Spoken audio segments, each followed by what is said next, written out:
Gênesis capítulo 4, a partir do verso de número 1, vamos ver o que diz a palavra do Senhor. Gênesis capítulo de número 4, a partir do verso de número 1, Gênesis é o primeiro livro da Bíblia. Quem achou diz amém. Quem não achou fala discipulado intensivo. Diz assim: E conheceu Adão a Eva, sua mulher, e ela concebeu e teve a Caim, e disse: Alcancei do Senhor um varão. E teve mais a seu irmão Abel, e Abel foi pastor de ovelhas, e Caim foi lavrador da terra. E aconteceu ao cabo de dias, que Caim trouxe do fruto da terra uma oferta ao Senhor. E Abel também trouxe dos primogênitos das suas ovelhas e da sua gordura, e atentou o Senhor para Abel e para a sua oferta. Mas para Caim e para a sua oferta não atentou o Senhor. E irou-se Caim fortemente, e descaiu-lhe o seu semblante, ou no original, encheu-se de cólera. E o Senhor disse a Caim: Por que você ficou irado? E por que caiu o seu semblante? Se você fizer bem, não haverá aceitação para ti, e se fizeres bem, o pecado não estará à porta, e para ti será o seu desejo, e sobre ele te dominará. E falou Caim com o seu irmão Abel, e sucedeu que, estando eles no campo, se levantou Caim contra o seu irmão Abel, e o matou. E disse o Senhor a Caim: Onde está Abel, teu irmão? E ele disse: Não sei. Sou eu guardador do meu irmão, por algum acaso? E disse Deus: O que é que você fez? A voz do sangue do teu irmão clama a mim desde a terra. E agora maldito é você, desde a terra que abriu a boca para receber da tua mão o sangue do teu irmão. Quando você lavrar a terra, ela não te dará mais a sua força. Você será fugitivo e vagabundo serás na terra. Então disse Caim ao Senhor: É maior a minha maldade do que a possa ser perdoada. Eis que hoje me lanças na face da terra, e da tua face me esconderei. E serei fugitivo e vagabundo na terra, e será que todo aquele que me achar vai me matar? O Senhor, porém, lhe disse: Portanto, qualquer que matar a Caim, 7 vezes será castigado. E pôs o Senhor um sinal em Caim, para que o não ferisse qualquer que o achasse. E Caim saiu de diante da face do Senhor, e habitou na terra de Nod, na banda do oriente do Éden. Mais adiante nós leremos mais alguns textos, mas esses bastam. Existem 2 tipos de fé no planeta, e somente 2. Apesar das várias religiões que você pode ver hoje, existem apenas 2 tipos de fé. Existe a fé de Abel e existe a fé de Caim. Qual é a sua fé? A fé daqueles que estão em Cristo ou a fé daqueles que não pertencem a Jesus, que depositam a sua fé em outros deuses, em outras coisas? Essa é a fé de Caim. E é sobre essa fé que eu gostaria de falar essa noite, gostaria de explicar os atributos, as características de cada fé, para que você pudesse achar qual é o seu tipo de fé. Mas o que acontece aqui, nesse capítulo que nós acabamos de ler?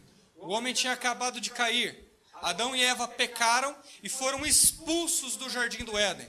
Qual foi o pecado de Adão e Eva? Dizem que o pecado de Adão e Eva foi o sexo.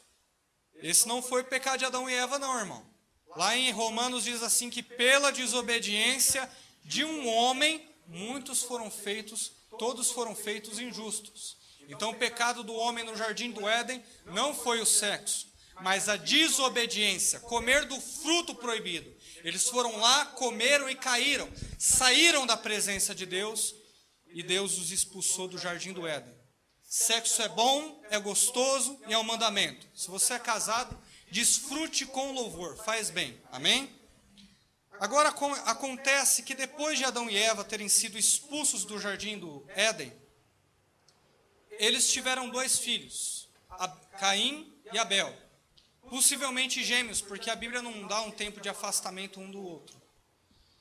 E aconteceu que as 2 crianças estavam sendo criadas muito bem, a família estava feliz, Claro que o homem tinha acabado de cair, mas tudo estava bem. As crianças estavam lá brincando de pipa, soltando peão, brincando de bolinha de gude, gritavam com o outro, pega-pega, futebol. Estava tudo maravilhoso para Caim, para Adão, Eva e a sua família. Estava tudo maravilhoso. Acontece que o tempo da vida adulta chegou. Veio a fase de ter responsabilidades. Teve a fase de virar homem. Adão distribuiu a profissão de cada um dos seus filhos de acordo com os seus dons. Abel foi pastor e Caim foi lavrador. Duas profissões muito dignas, maravilhosas. Para a época, então, estavam mais do que suficientes. De acordo com os seus dons, eles trabalharam. Adão explicou que lá no Jardim do Éden, quando eles não tinham caído, o trabalho foi um mandamento do Senhor.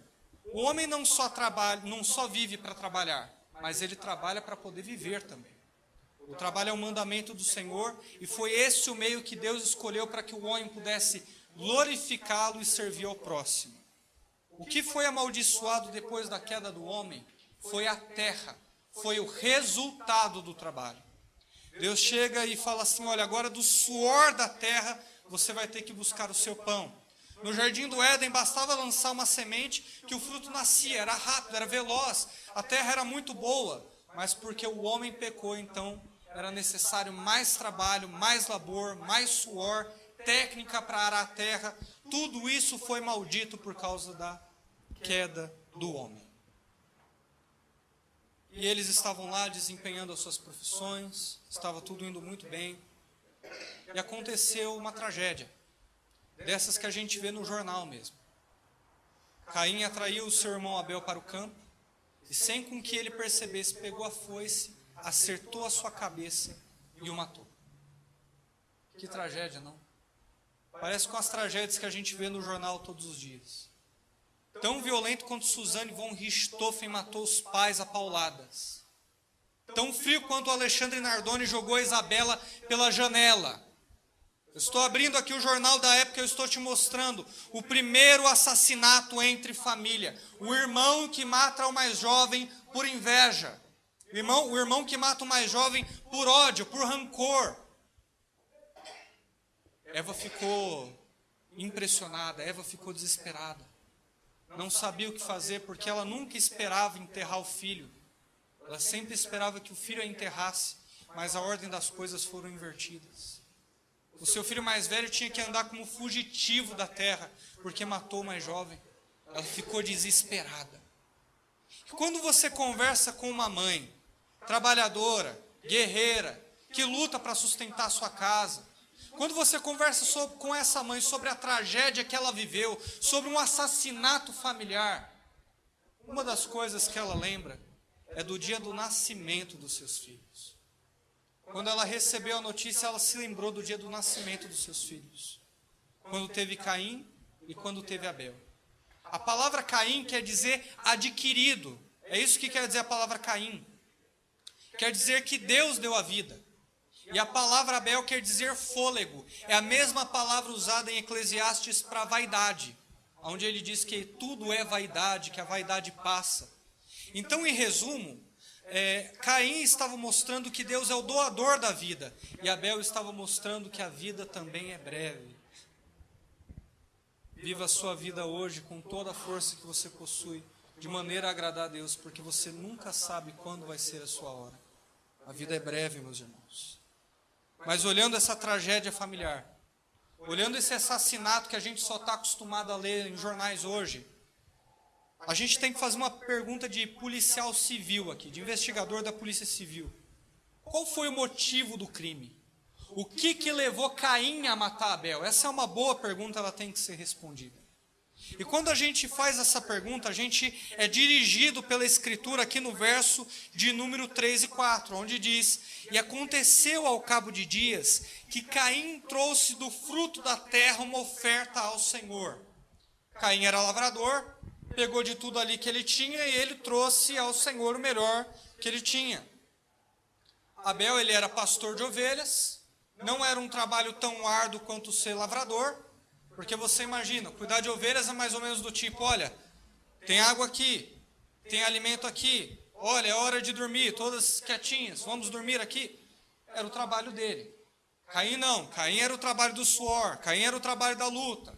Caim era o trabalho da técnica.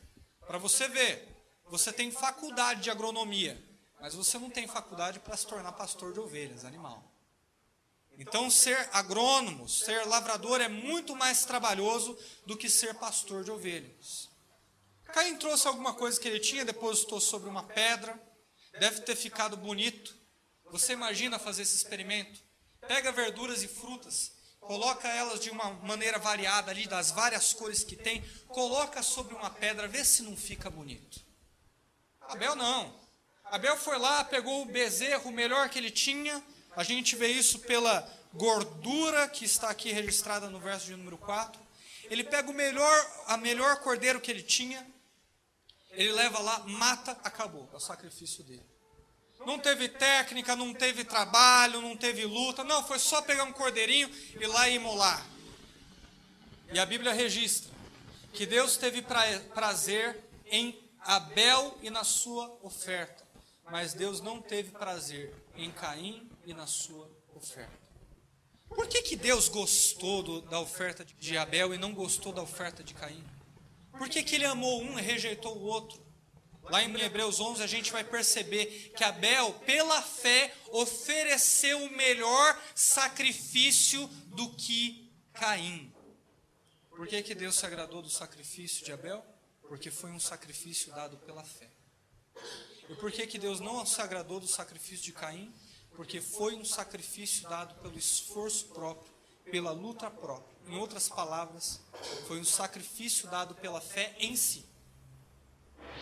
Pela fé em si mesmo.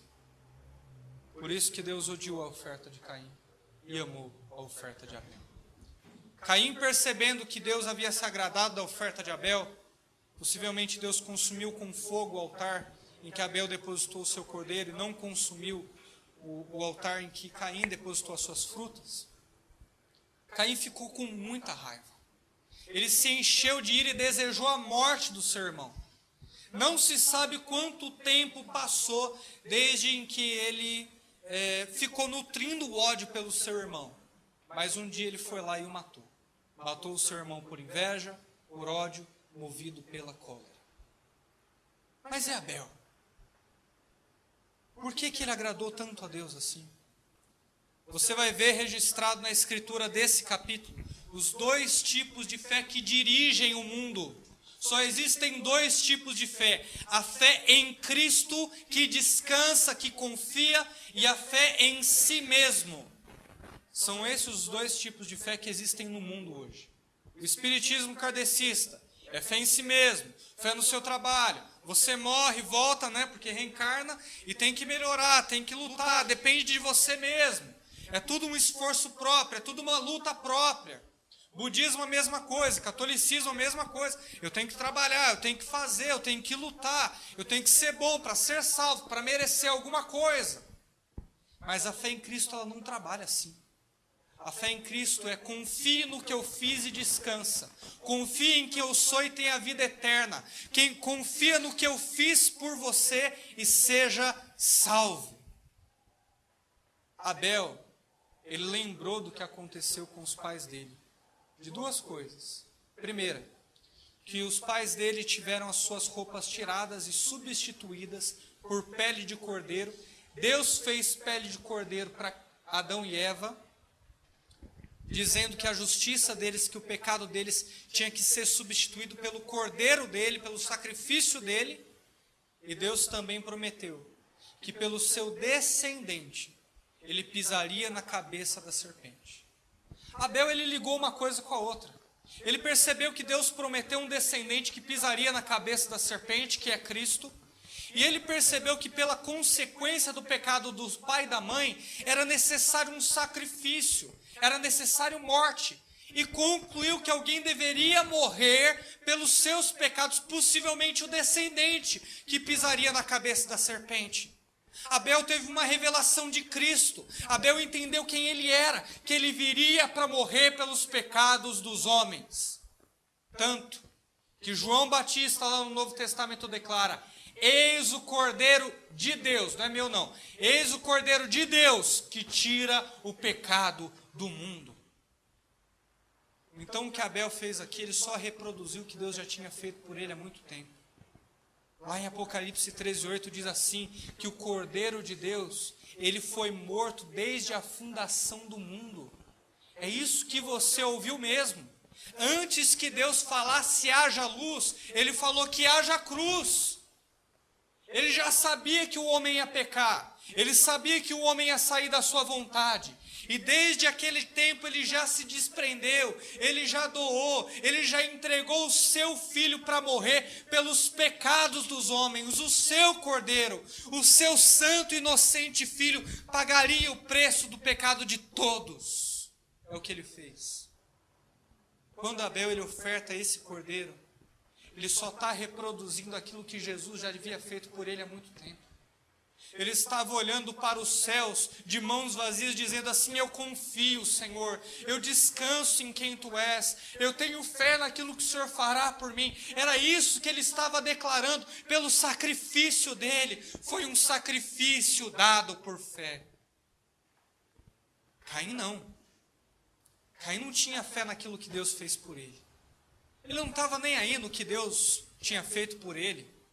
Ele estava querendo fazer alguma coisa por Deus. Ele estava querendo dar. Aí ele tem a técnica, aí ele tem a luta, aí ele tem lá regando dia após dia as suas plantinhas, as suas verduras, para ter o resultado, pegar aquilo e colocar sobre a pedra. E poder se gabar, e poder se orgulhar e dizer: olha que lindo que eu fiz, olha que eu estou entregando para Deus, é o suor do meu trabalho, é a luta que eu tive. Toma, Senhor, o Senhor tem a obrigação de aceitar isso que eu estou te dando. Esse não é um sacrifício feito por fé.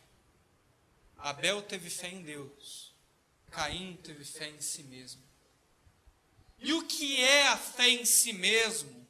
Senão isso que muitas instituições pregam, aonde eles chamam as pessoas para vir à frente e falam assim: ó, dá aqui, coloca aqui o dinheiro, deposita aqui, é uma oferta de 20 mil, de 10 mil, de 500, o que você tiver no bolso, coloca aqui.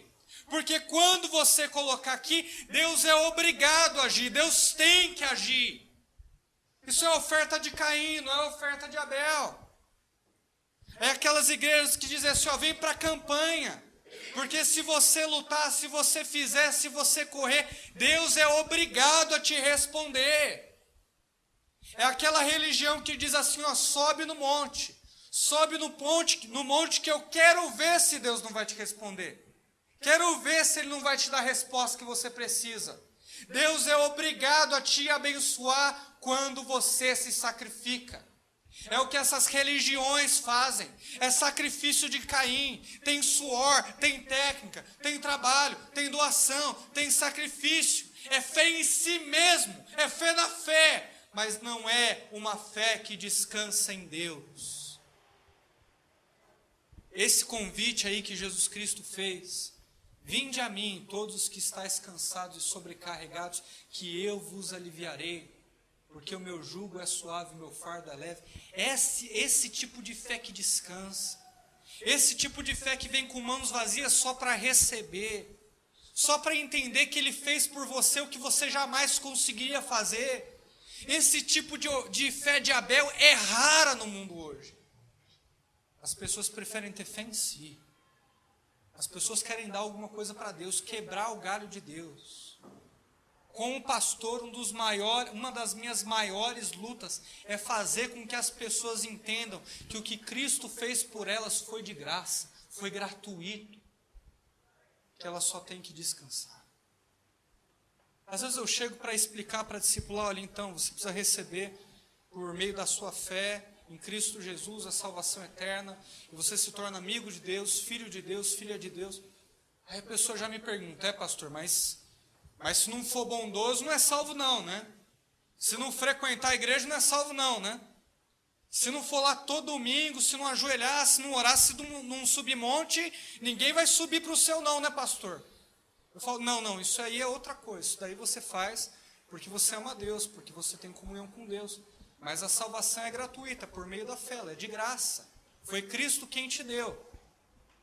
Aí a pessoa continua e diz assim: não, eu entendi. Mas tem que se sacrificar, né, pastor? Tem que se doar, né? Tem que ser dizimista, né, pastor? Que se não for dizimista, aí não entra no céu. Não, irmão. Na verdade é assim, olha. a salvação é pela graça, por meio da fé. Dá um trabalho para explicar que Deus ele chamou o homem para que ele recebesse de graça aquilo que ele já fez. Cristo ele se entregou por você para que você pudesse ter a vida eterna. Tudo o que você precisa fazer é ter fé nele. Fé de Abel, fé que descansa. Não há trabalho maior do que saber descansar em Deus. Você quer ver como você não descansa em Deus? Porque ao invés de fazer tudo o que você está fazendo, se cansando para resolver esse seu problema, você não descansa que Deus está trabalhando em seu favor, que Ele está alicerçando a sua vida e que Ele vai te direcionar. Por que você não olha para os textos bíblicos que dizem assim, olha, querido, não se preocupe com o dia de amanhã, com o que você vai ter ou com o que você não vai ter, porque o dia de amanhã está guardado por Deus. Deus ele protege os passarinhos, Deus protege as flores do campo. É claro que Ele vai proteger você, porque Ele te ama, descansa nele. Ou aquele verso que diz lá em Pedro, que diz assim, olha, lançai sobre Ele toda a vossa ansiedade, porque Ele tem cuidado de vós. Aí você sai da igreja e você fala assim, pastor, eu vou descansar. Eu vou descansar em Deus, eu vou saber que nada é por mim mesmo, vou saber que Ele está me direcionando, que Ele está trabalhando na minha vida. Chega em casa na segunda-feira, o telefone toca e fala, não, tem que fazer alguma coisa.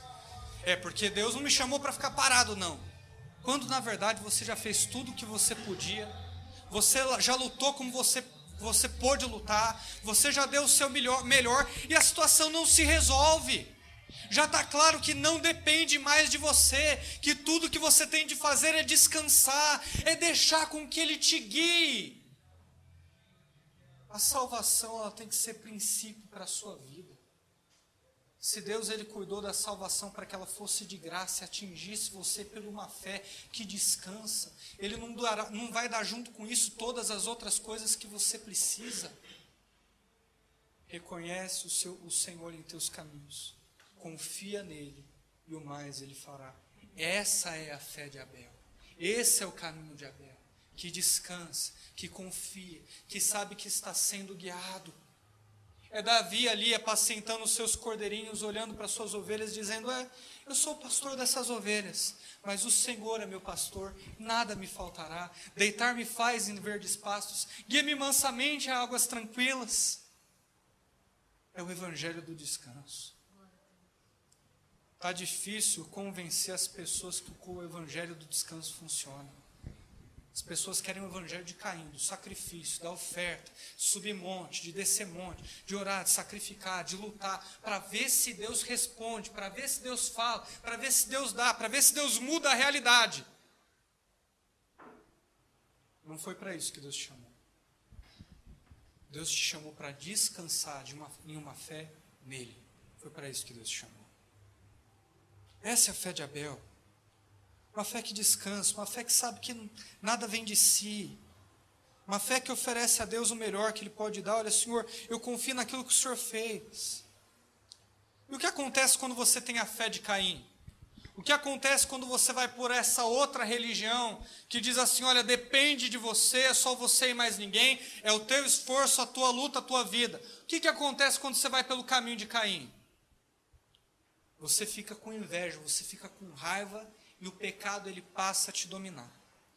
Pode observar que no versículo de 6 e 7, Deus ele chega para Caim para conversar. Antes que Caim matasse o seu irmão, ele chega para Caim e diz assim, olha Caim, por que você está cheio de cólera? Por que você está bravo? Se você não andar corretamente, não me obedecer, ter fé em mim, não vai ter amor para você também? Não vai ter perdão para você também? Eu não vou me agradar da sua oferta também? Então qual que é o problema? Muda, Caim. Eu estou te dando uma nova oportunidade. Olha para a fé do teu irmão como um exemplo e descansa em mim e segue o meu caminho. Faça assim, Caim. Deus, Ele sempre nos dá uma nova oportunidade. Mas por incrível que pareça, corações rebeldes não recebem a oportunidade de Deus. Caim ouviu o que Deus tinha falado para ele, mas ele começou a alimentar aquele sentimento. Quando você está na fé de Caim, uma fé que não descansa em Deus, uma fé que não se justifica porque Cristo fez, você passa a ter raiva, o pecado passa a te dominar, você passa a ter ódio do próximo, a ter raiva do próximo, a ser dirigido por isso. O que Deus falou para Caim aconteceu. Olha, se você não ouvir a minha voz, o pecado já está batendo a porta do teu coração, e ele vai te dominar. Quando Caim menos percebeu, o pecado já estava dominando ele.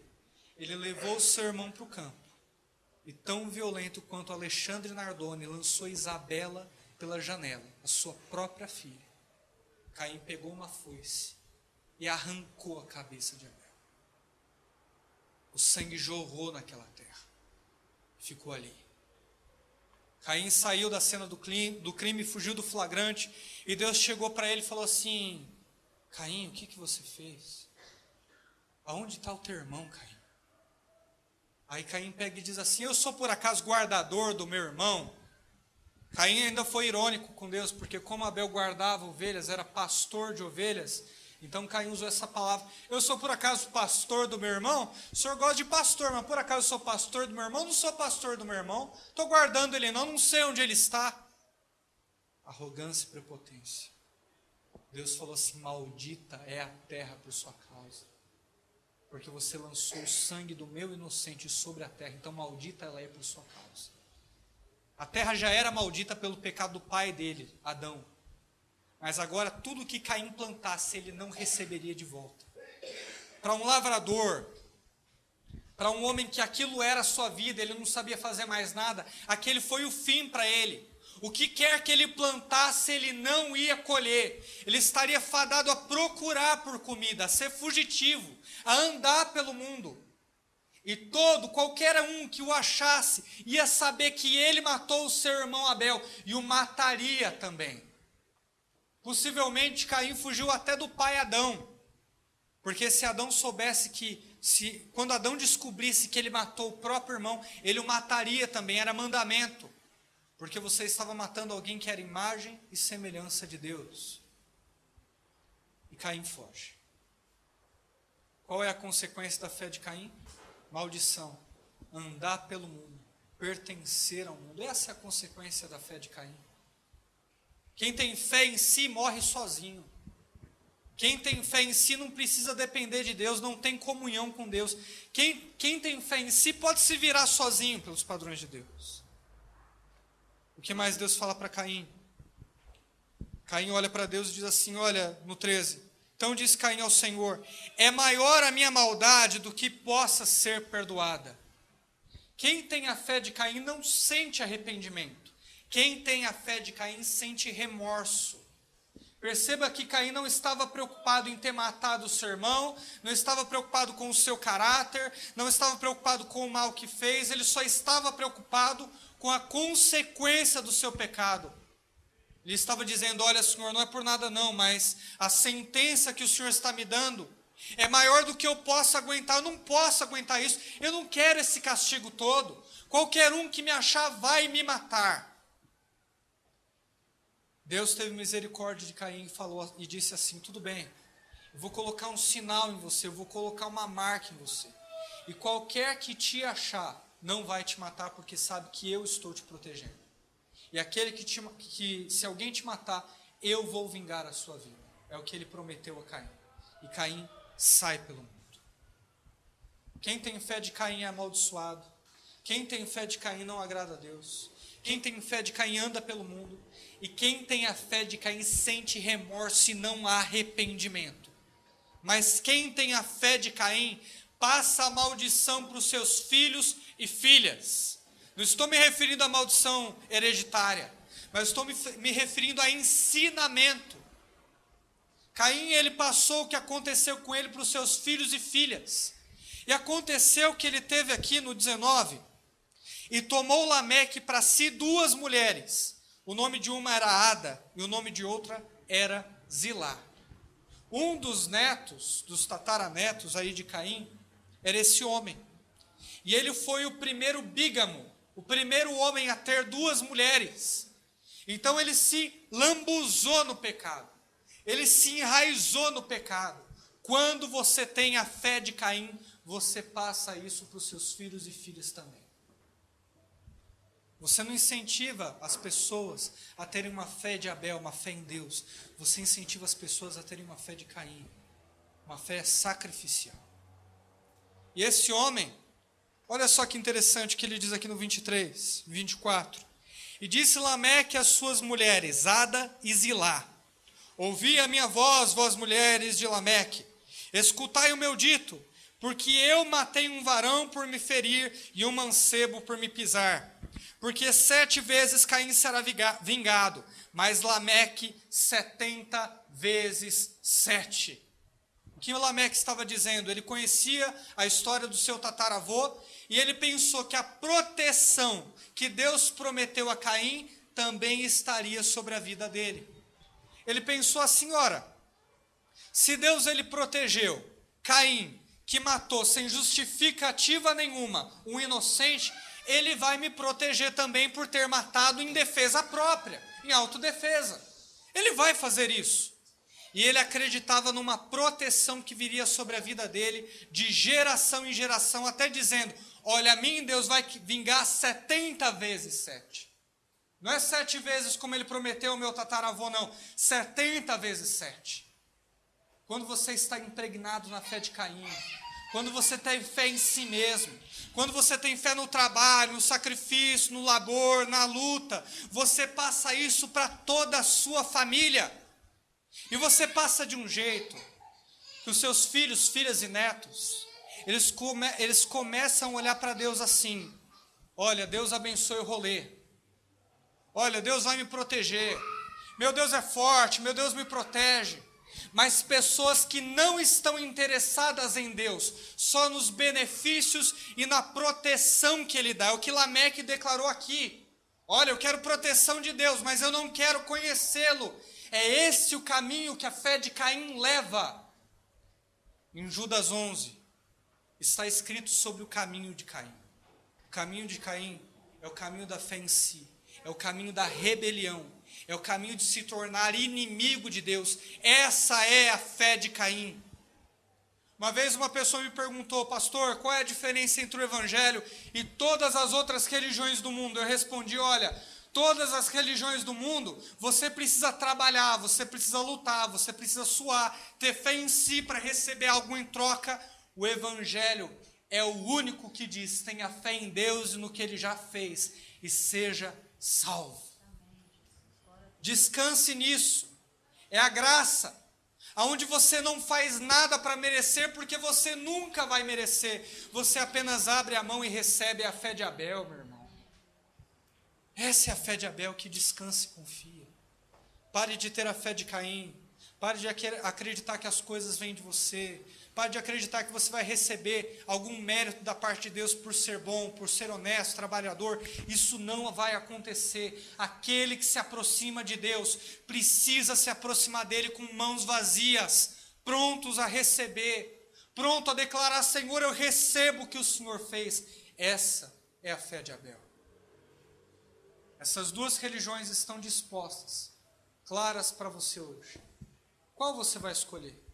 A fé de Caim, que traz condenação, remorso, distanciamento de Deus e vai levar toda a tua família para o inferno? Ou a fé de Abel, que descansa e confia naquilo que Deus fez e que vai tornar a sua família justa? O que você prefere? Abel, ele morreu, mas no lugar dele, Deus deu um outro filho para Adão e Eva, chamado Sete. Vamos ler o 25 e 26, diz assim: e tornou Adão a conhecer, ter relações sexuais com a sua mulher, e ela teve um filho, e chamou o seu nome Sete, porque disse ela, Deus me deu outra semente em lugar de Abel, porquanto Caim o matou. E a Sete mesmo também nasceu um filho, e chamou o seu nome Enos. Então se começou a invocar o nome no Senhor. Deus substituiu Abel por Sete. Depois que Sete teve um filho, A Bíblia declara que começou a se invocar o nome do Senhor, começou a buscar o Senhor, começou a se fazer um culto agradável à pessoa de Deus, tal como Abel tinha feito, tal como Abel tinha dado pela fé. Todos os seus descendentes, o seu substituto, passou a ter uma nação justa, uma família justa que buscou agradar a Deus. Essa é a fé de Abel. A fé que transmite a justiça e a fé para todos os seus filhos. É por isso que Paulo pôde chegar naquele carcereiro e dizer assim, olha, crê no Senhor Jesus. Crê no Senhor Jesus porque será salvo você e a sua casa. Porque quando você tem essa fé de Abel que descansa em Deus, seus filhos e filhas repetem o exemplo. Crê no Senhor Jesus, querido. Não crê em si. E vai ser salvo você e a sua casa. Você crê nisso? Olha, é maravilhoso como Deus ele influenciou toda uma geração.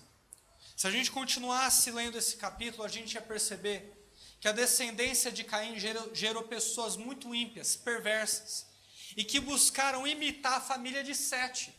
Tem um Enoque na família de Caim e tem um Enoque na família de Sete. Tem um Lameque na família de Caim e tem um Lameque na família de Sete. O diabo estava usando a família de Caim para imitar os filhos de Deus. Mas Deus não aceita imitações. E um dia, ele mandou um dilúvio para acabar, para matar todos os descendentes de Caim. Os descendentes de Caim, eles eram bons em fazer ferro, música, dança, artefatos bons que iam ajudar aquele mundo. A família de Caim fazia coisas para aquela terra, para aquele mundo. Mas a família de Sete não produzia nada de útil para o outro, mas buscava agradar a Deus, buscava apresentar um culto racional. O Enoque na família de Sete andou com Deus a tal ponto que Deus arrebatou ele para si, levou ele direto para o céu.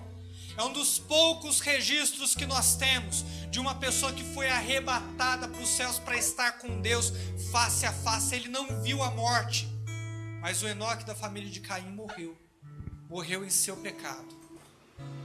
Para a família de Caim teve destruição e juízo. Para a descendência de Sete, o justo, teve salvação e intimidade com Deus. Está clara a diferença entre religiões aqui. O mais interessante é que se você abrir em Hebreus, é o último verso, abra lá. Vou terminar essa mensagem agora. Se você abrir em Hebreus 12,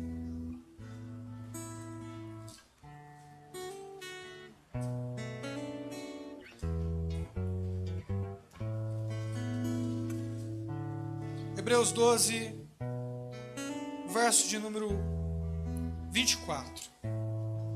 Abel aparece aqui de novo.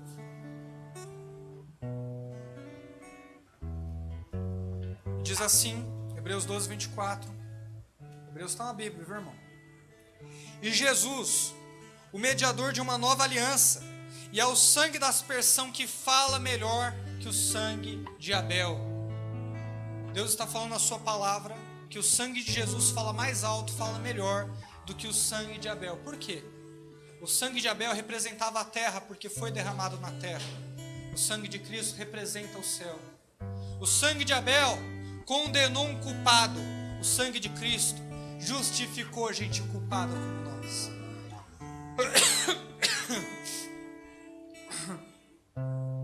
O sangue de Abel buscou a justiça, a satisfação da justiça do perverso. O sangue de Cristo justificou o injusto na cruz, satisfez toda a justiça. O sangue de Cristo fala mais alto que o de Abel aqui essa noite. Se essa história acaba em sangue, ela acaba com o sangue de Jesus, que te justifica e que você pode confiar, que te torna justo e salvo. O que eu faço para ser salvo, pastor? O que eu faço para ser salvo? Tenho certeza da salvação, de um relacionamento com Deus que nasceu de novo. O que eu preciso fazer, pastor? É oferta que eu tenho que dar? Quanto, pastor? Eu pago. Pode falar que eu pago. Me fala o preço do voto. Me fala o tamanho da oferta que eu dou, pastor. É um carro, é uma casa, é dinheiro? O que é, pastor? Eu dou. O que é, pastor? Tem que jejuar, tem que buscar, subir monte, passar uma semana vindo na igreja aqui orando 2 horas, eu venho para buscar salvação, pastor. É isso que eu tenho que fazer? Já sei. Ah, pastor, eu conheço, tem que me tornar evangélico. Eu tenho que fazer parte da Igreja Cristã Verdade da Cruz, ter o cartão de membro, aí eu vou ser salvo? Não, nada disso. Tudo isso, se não estiver em Cristo, é sacrifício de Caim. É sacrifício tolo que não compra a salvação. Sacrifício de Abel é olhar para Cristo, para o que Ele fez e perceber que Ele pagou o preço do seu pecado. É descansar, é confiar, é dizer assim: eu confio, Senhor, eu descanso, Senhor. Eu paro de lutar. Eu sou uma empresa falida que não vale a pena investir $1 em mim, mas vale a pena colocar o meu coração no tesouro do Evangelho, no que Cristo fez. Isso é o que Deus tem para você hoje. Descanso, calma, serenidade, confiança. O que Deus quer de você é que você saiba que Ele foi fiel e justo para pagar o preço do seu pecado e que vai te guiar por toda essa vida para o que você precisar. A fé verdadeira, a fé de Abel, é uma fé que descansa na graça de Deus. A fé de Caim é uma fé de sacrifício de tolo, que não tem efeito nenhum para a vida, senão orgulho, soberba e condenação. Se eu tenho uma mensagem para você essa noite, crê no Senhor Jesus Cristo, confia nele, descansa, e você já é salvo, e você já é um filho, uma filha de Deus. Tenha fé em Cristo, tenha fé no que Ele fez, tenha fé que é suficiente. Deixa essa graça te atingir. Não resista com as suas obras, não resista com a tua capa de honestidade. Deixe Jesus te guiar. Amém? Vamos orar.